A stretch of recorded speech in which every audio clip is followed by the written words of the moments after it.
సంవత్సరాల తరబడి ఎన్ని మందులు వాడినా మీ మోకాల నొప్పులు తగ్గట్లేదా? ప్రాణ పెయిన్ క్లినిక్ లో అత్యాధునిక చికిత్స. పెళ్ళై 7 ఏళ్లైంది. 4 ఏళ్ల కుమారుడు కూడా ఉన్నాడు. అందమైన భార్య, ముద్దుల కుమారుడితో జీవితం సాఫీగా సాగిపోతోంది. కానీ సడన్ గా భార్య అనుమానాస్పద స్థితిలో మృతి చెందింది. అంతే, అతను కుప్పకూలిపోయాడు. విషయాన్ని కుటుంబ సభ్యులకు చెప్పాడు. అందరూ బోరున విలపించారు. కానీ ఒకే ఒక్క తప్పు, ఆమె మిస్టరీ డెత్ను కాస్త మర్డర్గా తేల్చింది. అది కూడా భర్తే చేసినట్లు గుర్తించారు. అసలేం జరిగింది?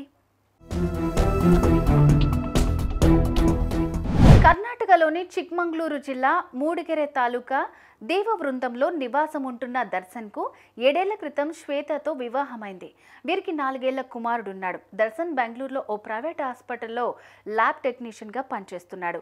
పూర్వీకుల నుంచి ఆస్తులు బాగానే రావడంతో వీరికి ఎలాంటి ఆర్థిక ఇబ్బందులు లేవు. ఉన్న దాంట్లో చాలా సంతోషంగా ఉన్నారు.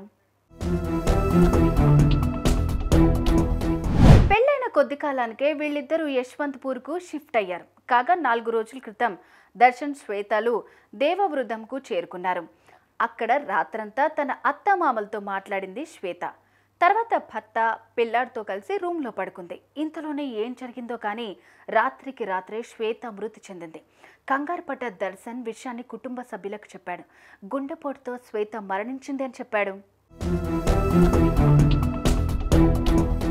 దీంతో దర్శన్ తమ్ముడైన దీపక్ శ్వేత మృతి చెందిన విషయాన్ని ఆమె సోదరుడు చెన్నోజీరావుకు చెప్పాడు. దీంతో శ్వేత పుట్టింటి వాళ్ళందరూ అక్కడికి చేరుకుని బోరున విలపించారు. మరోవైపు భార్య మరణాన్ని తట్టుకోలేక కన్నీళ్లు పెట్టాల్సిన దర్శన్ ఆమె అంత్యక్రియలకు ఏర్పాట్లు చేస్తున్నాడు. వీలైనంత త్వరగా చేయాలని చెప్పాడు.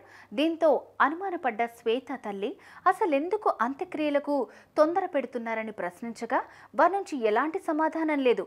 దీంతో ఆమె పోలీసులకు ఫిర్యాదు చేసింది. తన బిడ్డను అత్తింటి వారే చంపేశారని, మృతదేహానికి పోస్టుమార్టం చేయాలని కోరింది. దీంతో కేసు నమోదు చేసుకున్న పోలీసులు విచారణ చేపట్టారు. అటు శ్వేత మృతదేహాన్ని పోస్టుమార్టంకు తరలించారు. ఇక పోస్టుమార్టం రిపోర్ట్ల ఆధారంగా శ్వేతకు విషమిచ్చి చంపేశారని నిర్ధారించారు పోలీసులు. దర్శన్ను తమదైన స్టైల్లో విచారించారు. దీంతో నిజంగా కేశాడు.